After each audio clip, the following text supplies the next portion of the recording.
네, 감사합니다. 저는 제가 청년부 담당이 메인인 줄 알았는데 유니티어십 인도가 이렇게를 먼저 이렇게 소개를 해주네요. 저는 오늘 이 쥐포 찬양하는 걸 보면서 빨리 이 유니티어십을 이 쥐포 청소년부 애들한테 다 물려주기를 소망하게 되었습니다. 여러분도 그렇게 함께 기도해 주시기 바라고요. 여러분 너무 예쁘죠?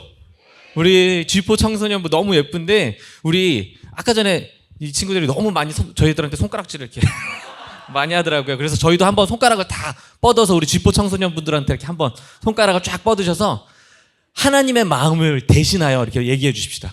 니네 너무 예쁘다. 너네 오늘 너무 예쁘다.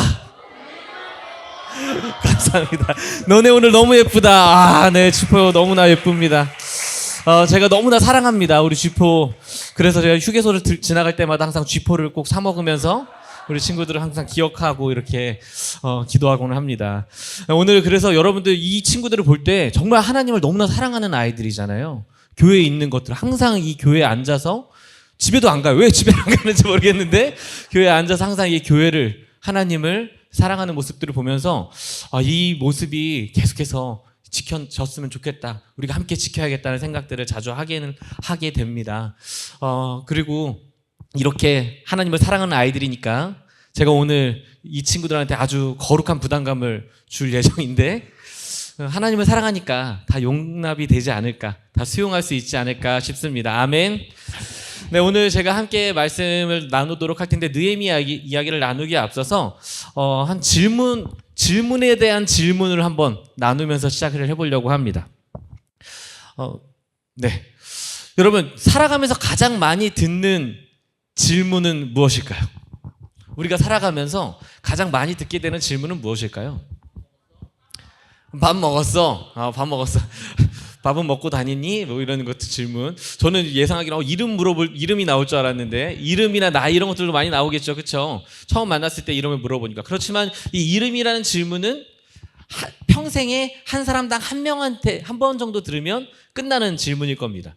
나이도 매년 바뀌긴 하지만 아무리 많이 듣는다고 하더라도 1년에 한 번 정도 한 사람에게 들으면 끝일 질문인데 우리가 하루에도 몇 번씩 반복해서 다른 사람들에게 듣고 또 우리 스스로에게도 묻게 되는 그 질문이 있습니다. 그것이 무엇인지 아십니까? 한번 볼까요? 그 질문은 바로 너 다음에 뭐 할 거야? 라는 질문입니다. 이게 여러분들이 이게 왜 자주 듣는 질문이지 생각하실 수 있는데 너 오늘 우리 쥐포 끝나고 야식 먹죠? 뭐 먹어요? 이 메뉴를 정하는 것부터 오늘 내가 뭘 먹지? 오늘 조금 있다가 내가 뭘 하지? 이 앱에 맞추고 어디 가지? 그런 이야기들까지 계속 끊임없이 우리는 미래에 대한 질문, 내 다음에 뭘 할지에 대한 질문들을 수도 없이 스스로에게도 주고 다른 사람에게도 듣게 됩니다. 그런 질문들이 공통점은 미래에 대한 질문일 뿐만 아니라 우리 소망에 대한 질문이거든요. 내가 무엇을 원하는지. 그러한 질문들이 우리에게 반복되고 특히 가장 많이 이 질문을 듣게 되는 친구들이 바로 우리 청소년기 시기에 우리 청소년부 아이들이라고 할 수 있겠습니다.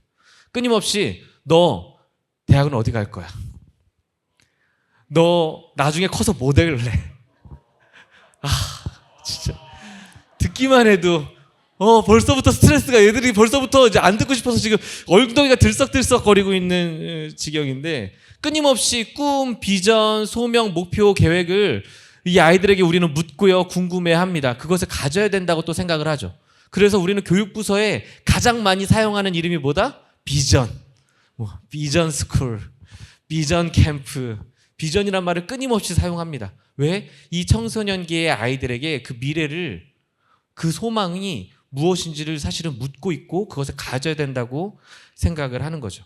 그런데 사실 어른인 우리도, 저도 이제 40세가 되었는데 40이 된 저도 아직 그 질문이 참 어려운데 아직 저의 절반도 살지 않은 이 친구들에게는 그 답이 얼마나 어렵겠습니까? 진짜 어렵잖아요. 내가 뭘 해야 되지? 내가 10년 뒤에 당장 무슨 직업을 하고 있을지, 어떤 일을 살아가게 될지, 그런 것들을 지금 물어본다는 것 자체가 이 친구들한테는 너무나 큰 부담일 것입니다. 그래서 미안합니다. 오늘 또 이 이야기를 할 거라서. 여러분들의 미래, 도대체 이 진로, 나의 앞으로의 인생은, 나의 비전은 어떻게 발견하고 어떻게 생각해야 되는지 이야기를 또 하게 돼서 미안한 마음이지만 그래도 안 할 수 없기 때문에 함께 오늘 이 시간 이야기를 나눠보려고 합니다. 오늘 느헤미야는요, 왕에게 이 질문을 듣습니다. 여러분은 고작 여러분 주변의 어른들한테 듣지만 이 왕이 느헤미야, 너 다음에 뭐 할래? 너 다음에 원하는 게 뭔데? 라는 질문을 오늘 듣고 있는 거예요. 느헤미야가 이 앞에 서 있습니다. 느헤미야가 근데 이어지는 태도가 더 놀랍습니다. 느헤미야는 이렇게 대답합니다. 이렇게 대답하기 전에 이렇게 합니다. 내가 곧 하늘의 하나님께 묵도하고. 즉 무슨 뜻이냐면 왕이 느헤미야에게 너의 앞으로의 진로가 뭔데? 너 앞으로 원하는 게 뭔데라고 묻는데 느헤미야가 그걸 하나님께 다시 묻고 있는 거예요. 하나님, 내가 원하는 게 진짜 뭐죠? 내가 지금 이 왕 앞에서 구해야 되는 게 뭐죠? 라고 묻고 있는 겁니다. 느헤미야는 무엇이라고 대답했을까요? 그 끝에 어떠한 답을 얻었을까요? 오늘은 느헤미야가 인생의 진로를 묻는 이 어려운 질문 앞에서 어떻게 답을 발견하고 어떻게 그 답을 찾아가는지를 함께 이야기하면서 우리가 발견해야 될 진로의 방향은 어떻게 찾아내야 될지를 함께 나눠보고자 합니다. 여러분은 이제 대부분은 또 진로를 어느 정도 정한 친구들도 있을 것이고 아주 고민하고 있는 친구들도 있을 텐데 우리는 보통 어떻게 진로를 결정을 하나요? 제가 그 진로 탐색이라고 테스트가 있습니다. 그 테스트의 질문들을 봤는데 거기서 발견하고자 하는 질문의 핵심은 뭐였냐면 이 친구들의 재능, 은사, 달란트라고 말하는 그 잘하는 것, 그리고 이 친구들의 관심사, 무엇을 좋아하는지, 무엇에 흥미가 있는지를 묻고 있더라고요. 이것으로 진로를 결정하라고 진로 탐색에 그것을 묻고 있는 거죠. 그런데 이것은 합리적으로 보입니다. 실제로 무엇을 잘하는지 무엇을 좋아하는지를 그 길을 선택한다면 실패가 적을 것처럼 여겨져요. 그것으로 살아간다면 내가 무언가 대단한 일은 이루지 못하더라도 그 일이 내 일생 동안에 계속 잘하는 일이고 계속 좋아하는 일이 된다면 실패 없는 인생이 될 것 같기 때문에 어떻게 보면 진로 선택하는 데 있어서 잘하는 것과 좋아하는 것을 찾는 것은 합리적으로 보입니다. 그런데 여러분, 이것을 조금만 더 생각해 보면, 좀 더 깊이 들어가 보면 이것은 사실은 조금 이상한 기준입니다. 제가 그 예전에 새벽 설교에서도 이 예화를 들은 적이 있었는데 어떤 사람이 삽 하나를 가지고 있다고 생각해 봅시다. 삽. 네. 이 삽 뭐 하는 데 쓰는 거죠? 땅을 팔 때 쓰는 겁니다. 삽을 가지고 있지 않는 사람보다 삽을 가지고 있는 사람이 땅을 더 잘 파겠죠. 그렇죠? 제가 이 삽을 가지고 있다면 여기 있는 사람 한 적어도 5명 정도는 보다는 제가 혼자 삽으로 파는 게 맨손으로 파는 것보다 더 많은 땅을 팔 수 있을 겁니다. 그러면 저는 이 땅을 파는데 땅을 파는 능력을 가지고 있다고 얘기할 수 있겠죠. 그래서 제가 열심히 땅을 팝니다. 열심히 구덩이를 팝니다. 사람들이 묻습니다. 그 땅을 왜 파요? 그 구덩이를 왜 파고 계십니까? 라고 물어보는 거예요. 저는 이렇게 대답합니다. 제가 삽을 가지고 있어서요. 보물을 찾으려고 아니요. 삽을 가지고 있어서요. 재능을 따라서 잘하는 것을 따라서 내 인생의 진로를 결정한다? 삽을 가지고 있으니까 땅을 파야 된다고 이야기하는 거죠. 잘하는 것을 쫓아가는 인생이라는 것은 결국은 그 능력, 이것은 도구에 불과한데 우리에게 주시는 비전을 이루는 도구에 불과한데 그 도구가 있으니까 그 도구대로 살아야 된다고 도구에 이끌리는 삶을 살고 있는 것이 아닐까 싶습니다. 그렇다면 제가 삽을 가지고 있을 뿐만 아니라 땅 파는 걸 실제로 좋아하기까지 한다고 생각합시다. 팔 때마다 나오는 저는 진짜 싫어하는데 지렁이가 나오고 막 이런 걸 보면 그냥 행복해하는 거예요. 막 땅을 파면서 야 여기 뭐가 숨어 있을까? 이거 구더기가 여기 있네 하면서 되게 좋아하는 거죠. 그럼 막 땅 파는 걸 행복해하는 사람이라고 생각합시다. 그러면은 제가 파는 구덩이가 더 깊고 더 예쁘고 더 열정적으로 땅을 팔 수 있을 겁니다. 그렇게 끝나는 인생 뭐라고 합니까? 삽질한 인생. 삽질한 인생 아니겠습니까? 더 예쁘고 더 열심히 더 많은 구덩이를 더 깊게 팠을지 모르지만 그저 잘하는 거, 그냥 내가 좋아한다고 그 인생을 내 거기에 삽질하면서 하고 쫓아가고 있는 인생이 아닐까 싶습니다. 반면에 이러한 사람도 있다고 생각합시다. 그 사람에게는 삽도 없었습니다. 한 번도 내가 땅 파는 것을 좋아한다고 생각해 본 적도 없습니다. 그냥 땅을 파다가 나오는 작은 구더기만 봐도 기겁을 해서요, 가능하면 땅을 파지 않고 그냥 내 일생에서 그런 일을 있으리라고 생각하지 못했던 사람이 어느 날 길을 가고 있습니다. 그런데 길을 가고 있는 도중에 산사태가 나서 어느 집이 덮여 있는 것을 보게 됩니다. 어휴, 저 집이 땅에 묻혔네? 그런데 작은 소리가 들리기 시작하는 거예요. 어떤 어린아이의 목소리입니다. 살려주세요. 도와주세요. 저 여기 갇혔어요. 이 남자가 그 목소리를 들었습니다. 그럼 어떻게 할까요? 나는 삽이 없어. 나는 삽이 없으니까 삽이 있는 사람이 이걸 도와줄 거야 하고 지나갈까요? 아니면 나는 땅을 파다가 나오는 구더기가 싫고 난 땅 파는 걸 좋아해 본 적이 없으니까 나는 이 땅을 파지 않겠어 하고 지나갈까요? 아니요, 그렇지 않을 겁니다. 삽이 없다면 주변에 나무 막대기를 들어서라도, 나무 막대기가 없다면 맨손으로라도 이 땅을 파해 주지 않겠습니까? 내 손톱이 벗겨지고 속내 피가 나고 땀이 범벅이 되고 너무나 안타까워서 눈물을 펑펑 쏟으면서도 입으로는 괜찮아, 조금만 기다려, 금방 내가 꺼내줄게, 내가 널 반드시 꺼내줄게, 걱정하지 마 하면서 Don't worry 하지 않겠습니까? 파면서 그때 그 앞에 놓인 사람에게는 내가 삽을 가지고 있는지, 내가 땅 파는 능력이 뛰어난지, 아니면 내가 그것을 좋아하는지는 아무 상관이 없을 겁니다. 언제까지 이 땅을 팔까요? 그 아이를 꺼내서 품에 안을 때까지.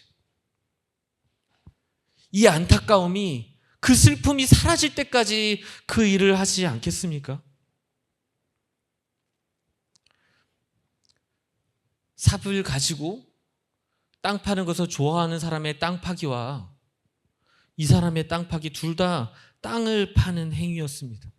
그런데 누구의 한 사람의 이야기는 삽질이 되고 어떤 한 사람의 이야기는 사람을 살리는 일이 되는 겁니다. 우리가 우리의 삶의 목표, 삶의 방향을 발견하는 방향은 어때야 되겠습니까? 나에게 집중해서 내가 제일 잘하는 거, 내가 제일 좋아하는 거, 나의 인생을 만족시킬, 그냥 내 자신이 제일 불쌍해서 내가 불쌍하지 않는 방향으로 살아가는 거, 그걸로 살아가야 되겠습니까? 아니면 우리에게 보여주시는 그 안타까움, 그 슬픔, 그 죽어가는 사람들, 그 괴로운 사람들에게 우리의 시선이 가서 그게 우리의 삶의 비전, 소명, 목표가 되어야 되겠습니까?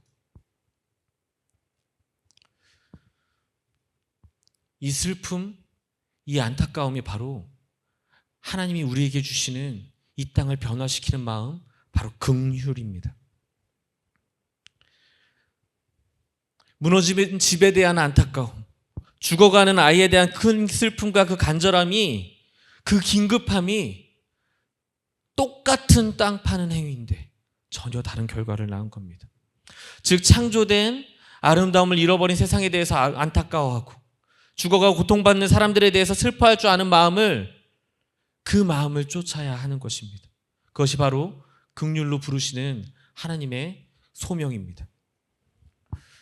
느헤미야의 진로 선택은 바로 이 긍휼한 마음에서 시작되었습니다. 페르시아 왕의 그 궁전에서 가장 잘 나가는 관리였습니다.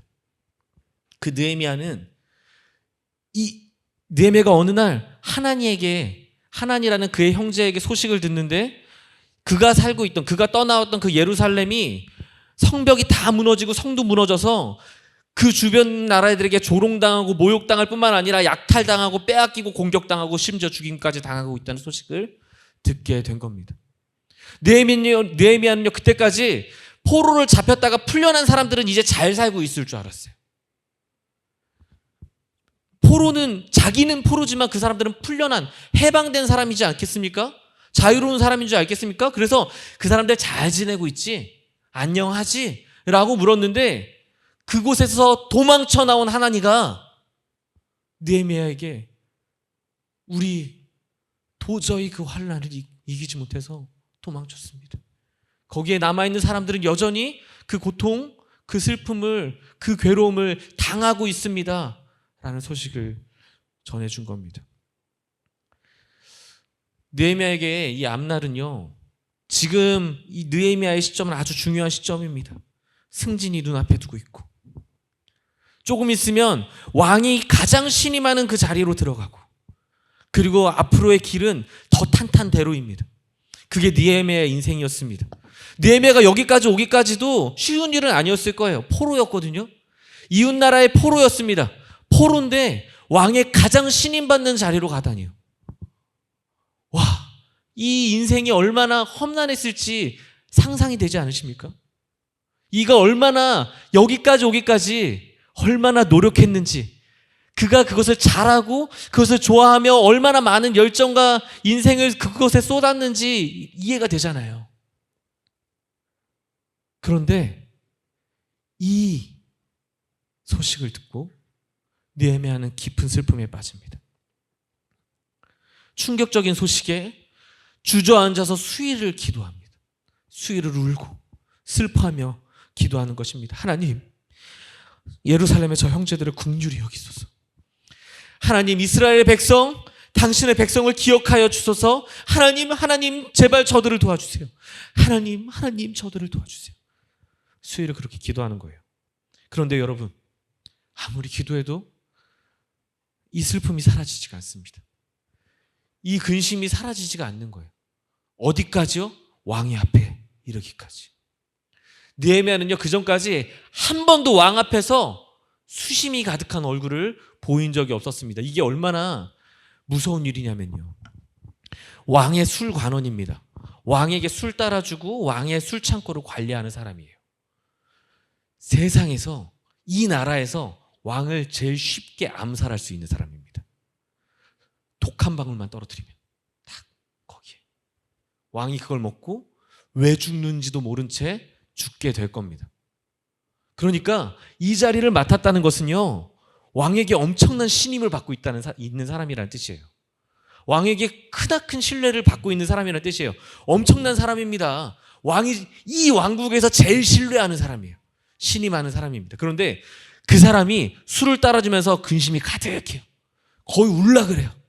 무슨 뜻이냐면요, 왕이시여, 제가 이 술에 독을 탔습니다 하고 따라주는 거예요. 왕이요, 야씨, 네가 먹어봐, 먹고 네가 죽어 라고 말해도 아무 문제 없는 그 잘못을 이 왕 앞에서 짓고 있는 겁니다. 그런데 왕이 너무나 놀랐습니다. 왕이 이 느헤미야를 얼마나 신뢰했는지 당장 야, 이 자식을 끌어내서 쳐 죽여라 라고 해도 되는 상황에서 왕이 뭐라고 얘기하냐면, 너 무슨 일 있어? 너 어디 아픈 건 아니지? 이렇게 물어보는 거예요. 그러니까 그만큼 느헤미야에 대한 신뢰가 가득했던 겁니다. 얘가 절대 나를 죽이려고 이 술에 독은 타지 않았으리라고 믿고 있는 거예요. 그러면서 묻고 있는 거죠. 너 무슨 일 있어? 그제서야 느헤미야가 자신의 근심의 근원, 자신이 왕 앞에서도 이 근심을 숨기지 못했다는 것을 깨닫고 왕 앞에 절하면서 사과하며 사죄하며 그렇게 이야기합니다. 제 형제들이 환난을 당하고 있습니다. 성벽이 다 무너져 있다는 소식을 제가 들었습니다.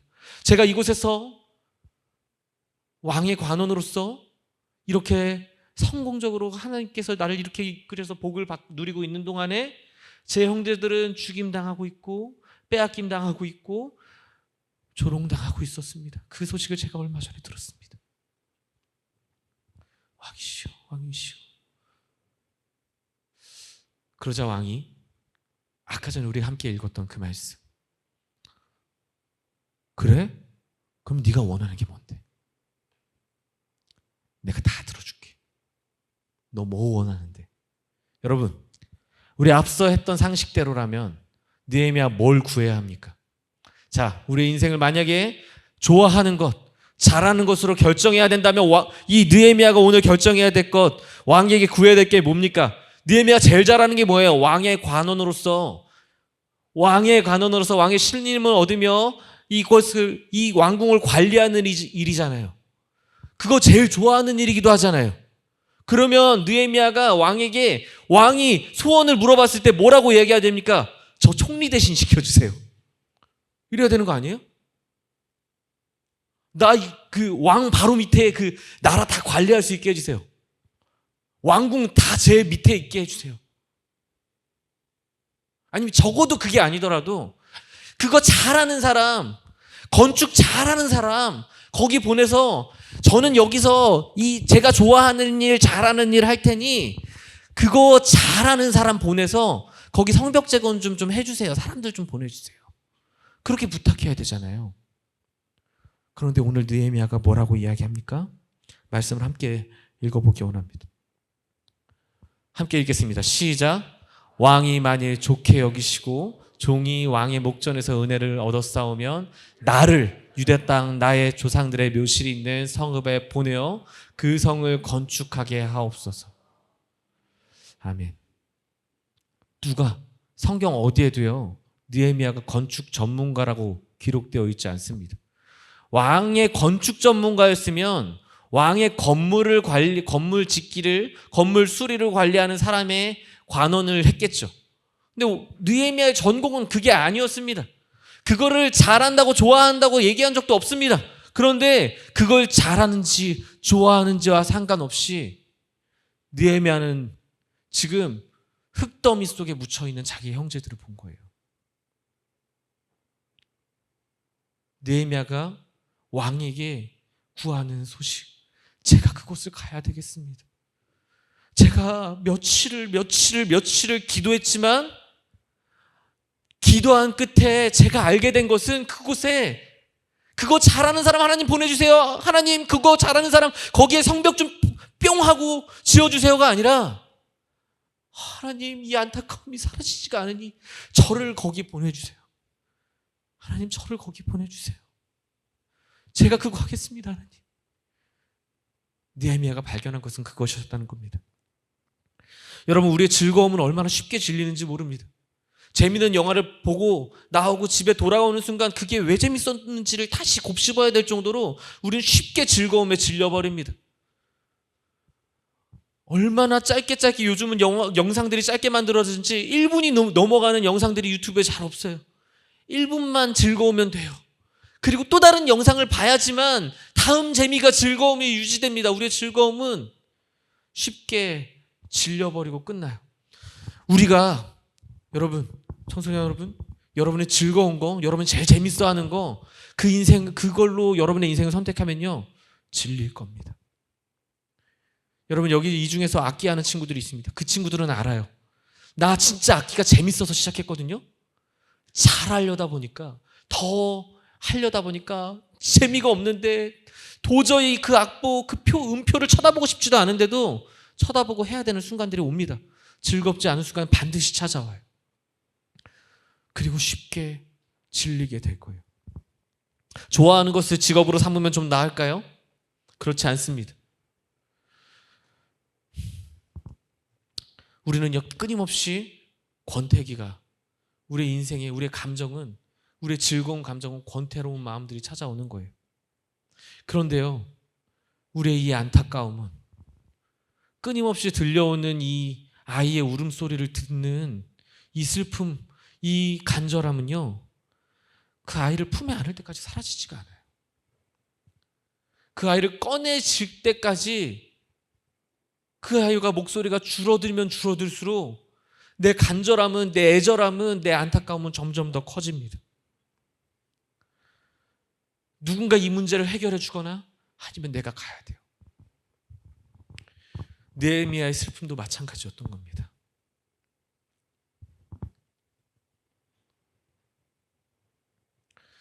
나를 보내주소서. 내가 가서 그 성을 건축하게 하소서. 나보다 더 잘 짓는 사람이 있을 겁니다. 그런데 그는 환난이 찾아오면 도망칠 겁니다. 그러니까 나를 보내주소서. 이 마음이 바로 하나님이 우리를 부르시는 마음인 줄로 믿습니다. 앞서 우리가 하나님에 대한 이야기를 했습니다. 하나님은요 성벽이 무너지고 성이 무너지자 하나님이 주시는 안락을 찾아 그곳을 떠납니다. 그런데요, 느헤미야는 그 소식, 같은 소식을 하나님에게 전해 듣자 그곳에 하나님의 나라를 세우러 돌아갑니다. 둘의 차이는 어디에 있습니까? 둘 모두에게는 안타까움과 슬픔은 있었습니다. 그런데 하나님의 안타까움의 슬픔은 자기 자신을 향한 안타까움이었습니다. 나를 연민했어요. 내가 제일 불쌍했어요. 내가 이곳에 떠나야지만 나의 안락함을 누릴 수 있으리라고 생각했습니다. 그런데 느헤미야의 안타까움은 그가 사랑하는 동포, 그가 사랑하는 형제, 사랑하는 그 땅에 있었습니다. 그러자 느헤미야는 돌아간 겁니다. 이것이 바로 느헤미야의 진로 선택의 기준이었습니다. 잘하던 일을, 좋아하던 일을 떠난 느헤미야의 발걸음에는요, 즐거움이라는 건 없었습니다. 여러분 느헤미야서를 쭉 읽어보시면 알겠지만 느헤미야의 마음에 즐거움이 없습니다. 얼마나 괴로운지 모릅니다. 그럼에도 불구하고 그것이 느헤미야의 진로를 가로막을 수는 없었습니다. 심지어 도착해보니까 들은 것보다 상황이 더 심각합니다. 무너진 성벽 때문에 지나갈 길도 없습니다. 뭐라고 기록되어 있냐면 앞으로 나아가 샘문과 왕의 못에 이르러서는 그가 탄 짐승이 지나갈 곳이 없었다라고 기록되어 있습니다. 말도 못 지나갈 정도로 다 엉망이 되어버린 그곳. 그래도 느헤미야의 진로는 바뀌지 않았습니다. 방해꾼들이 있었습니다. 느헤미야를 반역자로 몰고 모함하고 그를 돕는 사람들까지 죽이려 하는 사람들이 있었습니다. 그런데 그래도 느헤미야의 진로는 바뀌지 않았습니다. 그들 백성들 중에 느헤미야를 돕지 않는 자들이 있습니다. 그를 도우러 온, 그들을 살리러 온 느헤미야를 업신여기는, 무시하는 사람들이 있었습니다. 그러한 리더들이 있었습니다. 이렇게 같이 살아보자고 하는 와중에서도 형제들의 금품을 갈취해서 이자를 착취하는 사람들이 있었습니다.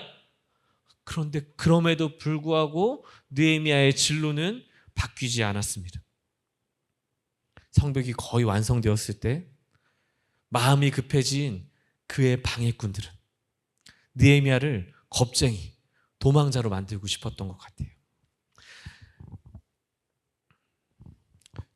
한 사람 스미야가 성전 안에서 두무문출합니다. 그의 집에서 두무문출합니다. 그를 찾아가니까 사람들이 너를 죽이러 오니까 느헤미야여, 성전 안에 특히 아무도 감히 들어오지 못하는, 제사장도 감히 들어가지 못하는 성소 안에 들어가서 그 몸을 숨기십시오. 어떤 함정이냐면 느헤미야의 신뢰를 바닥으로 만들려는 겁니다. 느헤미야가 감히 하나님의 제사장 그만이 들어갈 수 있는 성소에 들어가서 몸을 숨김으로 겁쟁이로 만들고 비겁자로 만들고, 그래서 이들의 사기를 저하시키고 이 성전 짓는 것들을 다 끝내려고, 성벽 짓는 것을 끝내게 만들려고 했던 것입니다.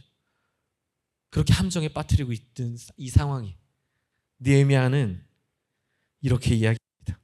여러분, 느헤미야의 가장 큰 은사, 앞서 말했던 은사 뭐죠? 신뢰받는 거예요. 왕까지 신뢰할 만한 사람이었잖아요. 그 신뢰를 절대 저버리는 사람이 아닙니다. 느헤미야 이렇게 얘기합니다. 이 느헤미야서의 가장 명대사입니다. 제가 가장 사랑하는 대사이기도 합니다. 내가 이르기를 나 같은 자가 어찌 도망하며 나 같은 몸이면 누가 외소에 들어가서 생명을 보존하겠느냐. 나는 들어가지 않겠노라.